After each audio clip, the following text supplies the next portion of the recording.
তোর ইউনিভার্সিটিতে ঢুকার ভিসা কে দিল রে? কি করতেছিস এসব? মাসে মাসে থাকতে পারবা, ভাড়া দিবে না, এইরকম ভাড়াটি আমার দরকার নাই। ভাই আমি আপনার বললাম তো আমার 2 দিন সময় দেন, আমি আপনার সব টাকা দিয়ে দিতেছি ভাই। এই তোমার তো সময় দিতে দিতে আমার ভরি নষ্ট হয়ে গেছে, তোমার সময় দেওয়ার আমার টাইম নাই। ডাক্তার বুঝ করেন, চলে যাবা। কই যাচ্ছিস? তোকে বললাম না রাইসুলের কাছে আমি টিউশন করবো, এটাই ওর বাসা। ও কেন বেশি টিচার অভাব পড়ছে? না, বাট ওর কাছে আমি খুব ইজিলি বুঝতে পারি, দ্যাটস ওয়াই।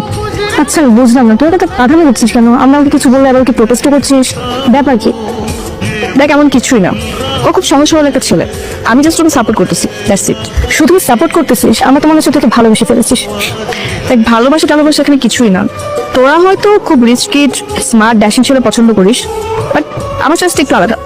আমি সবসময় চেয়েছি লাইফ পার্টনার হিসেবে একজন সহজ সরল, অনেস্ট, কেয়ারিং মানুষ, যেটা আমি ওর মধ্যে দেখতে পাই। বাই।